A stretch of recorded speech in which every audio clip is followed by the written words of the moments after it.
এবার আসা যাক বিস্তারিত খবরে। ভোটার তালিকা নিয়ে ফের ধরা পড়ল ইন্ডির জারি জুরি।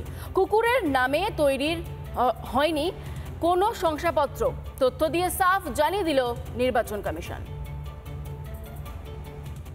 বিহারের একটি ঘটনা যেখানে সাধারণ মানুষের নাম বাদ দিয়ে কুকুরের নামে রেসিডেন্সিয়াল সার্টিফিকেট ইস্যু করে ভোটার আইডি কার্ড হচ্ছে, মানে মানুষের ভোটাধিকার ছিনিয়ে নিয়ে কুকুরের নামে রেসিডেন্সিয়াল সার্টিফিকেট ইস্যু করা হয়েছে। এগুলো সমস্ত কিছুই অপপ্রচার, এগুলো যে কমেডি শো হচ্ছে। তৃণমূল কংগ্রেস মুসলিম ভোট ব্যাংককে ভয় দেখিয়ে এক জায়গায় জড়ো করার চেষ্টা করছে। এগুলো সমস্ত কিছুই অপপ্রচার, এগুলো যে কমেডি শো হচ্ছে। তৃণমূল কংগ্রেস মুসলিম ভোট ব্যাংককে ভয় দেখিয়ে এক জায়গায় জড়ো করার চেষ্টা করছে।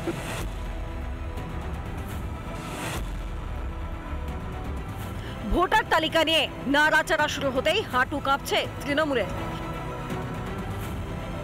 বিহারে নাকি কুকুরের নামে নথি জমা পড়ে, শুধু তাই নয়, ট্রাক্টরের নামেও শংসাপত্র জমা পড়ে নাকি পড়শি রাজ্যে। এমনই অভিযোগ তুলে সরব হয় তৃণমূল। ঘাসফুলের এসব মিথ্যাচারের এবার পর্দা ফাঁস করল নির্বাচন কমিশন। নথি দিয়ে নস্যাৎ করল তৃণমূলের অভিযোগ।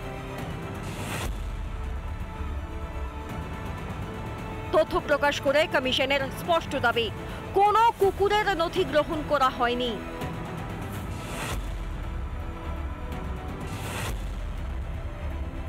একদিন মিথ্যা বেরোচ্ছে। গতকাল দিল্লি পুলিশ ভান্ডা ফোড় করেছে, আজকে ইলেকশন কমিশন করেছে। এদের লাজ লজ্জা নেই। এরা দিল্লি থেকে মহিলাটাকে নিয়ে এসে মিথ্যা কথা বলিয়েছে। স্ত্রীর নাম কুত্তি, ছেলের নাম ডগ, ছেলে খেলা হচ্ছে। আজকে ইলেকশন কমিশন এই যে মিথ্যাচার মাননীয় মুখ্যমন্ত্রী এবং তার এজেন্সি আবার করে এক্সপোজ করে দেওয়া হয়েছে। বাংলায় এসআইআর চালু হওয়া স্রেফ সময়ের অপেক্ষা। ভোট ব্যাংকে ফাটল ধরার আশঙ্কা চেপে বসেছে তৃণমূলে। ভয়ে কখনো আধিকারিকদের প্রচ্ছন্ন হুমকি মুখ্যমন্ত্রীর, কখনো রোহিঙ্গাদের বাঁচাতে বাঙালি তাস, আবার কখনো স্রেফ মিথ্যাচার। কিন্তু সেসব করে লাভ হচ্ছে কি? এক এক করে ফাঁস হয়ে যাচ্ছে সব মিথ্যাচার। রিপাবলিক বাংলা। কথায় কথায় প্রকাশ পেয়েই গেল কোনটা ঠিক আর কোনটা ভুল। ভিন রাজ্যে পুলিশের হাতে বাঙালিরা অত্যাচারিত বা পরিযায়ী শ্রমিকদের উপর নিপীড়ন চলছে মতো যে অভিযোগ, তা যে আদেও ধোপে ঠিকল না, তা দিল্লি গিয়েই বোঝা গেল। বাংলার মুখ্যমন্ত্রীর করা অভিযোগে আমলে দিল না দিল্লির বাসিন্দারা। দেখুন, খুব অত্যাচার হচ্ছে। স্বরাষ্ট্র মন্ত্রকের নির্দেশে ডাবল ইঞ্জিন সরকার, মানে যেগুলো বিজেপির সরকার আছে, এখানে বাংলার যারা মানুষ আছেন, যারা কাজ করতে গেছেন দীর্ঘ 20 বছর ধরে, 25 বছর ধরে, আমাদের সময় নয়, কিন্তু তা সত্ত্বেও জোর করে তাদের ডিটেনশন ক্যাম্পে আটকে রাখা হচ্ছে। ডাহা মিথ্যে কথা যে হাওয়া তুলে মানুষকে বোকা বানানোর চেষ্টা করেছিলেন বাংলার মুখ্যমন্ত্রী, তা যে একেবারে ভুয়ো, তার প্রমাণ আরও একবার দিয়ে দিলেন দিল্লিতে কাজ করতে যাওয়া বাঙালিরা। স্টেটমেন্ট এখানকার আমরা দেখতে পাচ্ছি দিল্লির বাঙালিরা কিভাবে মমতা ব্যানার্জির মিথ্যেটা এখানে ক্লিয়ারলি বলে দিচ্ছে যে মমতা ব্যানার্জিকে বাঙালিদের নিয়ে চিন্তা করতে হবে না। এখানে পশ্চিমবাংলা থেকে এসেছি 32 বছর ধরে, আমরা ভালোভাবে, ওয়েস্ট বেঙ্গল থেকে অনেক ভালোভাবে আছি। কোনো এখানে তো বাঙালিদেরকে তাড়ানো হচ্ছে না। রোহিঙ্গা যারা এসছেন দিল্লিতে বিনা আইডিতে ছুপিয়ে আছেন, ওদেরকে তাড়ানোর জন্য ব্যবস্থা তার সরকার নিচ্ছে।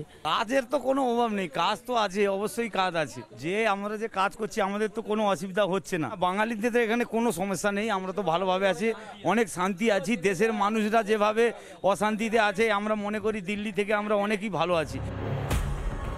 পাল্টা বাঙালি বা বাংলা থেকে দিল্লিতে কাজের জন্য যাওয়া পরিযায়ী শ্রমিকরাই পশ্চিমবঙ্গের মুখ্যমন্ত্রীকে নিজের রাজ্য সামলানোর পরামর্শ দিলেন। আপনি মমতাকে বলুন পলিটিক্স এটা দিল্লি কলকাতায় করতে বলুন, এখানে না। এখানে কোনোদিন না করে, ও যেখানে আছে সেখানে পলিটিক্স করুন, দিল্লি নিয়ে কথা চিন্তা করতে হবে না। কত আর মিথ্য কথা বলে ভোট নেবে? মিথ্য কথা বলে তো ভোট নিচ্ছেই আর লোককে ঠকাচ্ছে।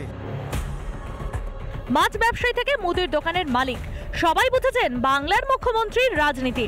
2026-এর বিধানসভা নির্বাচনের কথা মাথায় রেখেই সবটাই যে তৃণমূলের চাল তা বুঝতে বাকি নেই কারোর। এটা মমতা ব্যানার্জির সম্পূর্ণ ভুয়ো issue for getting his seat. মিথ্যা রটাচ্ছে ভোট নেবার জন্য। মঙ্গলবারই দিল্লির সাইবার ক্রাইম শাখার কাছে একটি অভিযোগ করেছেন বিজেপির সাংসদ সৌমেন্দু অধিকারী। পশ্চিমবঙ্গের মুখ্যমন্ত্রী ইচ্ছাকৃতভাবে দিল্লি পুলিশের ভাবমূর্তি নষ্ট করার চেষ্টা করেছেন বলে বলা হয়েছে অভিযোগে। তার পরিপ্রেক্ষিতে দিল্লি পুলিশ তাদের বক্তব্য ইতিমধ্যেই পেশ করেছে। তারপরেও চলছে মিথ্যাচার। ইলেকশন কমিশন তৃণমূলের এক্স হ্যান্ডেলকে ট্যাগ করে বলছে এটা মিথ্যা।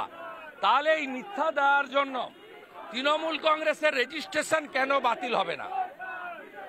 এই যে উদ্ধত্ত, এই যে দম্ভ, এই যে অহংকার, কোন সাংবিধানিক বডিকে মানব না, এই যে আস্পর্ধা তৃণমূলের, এটাকে বন্ধ করতে হবে।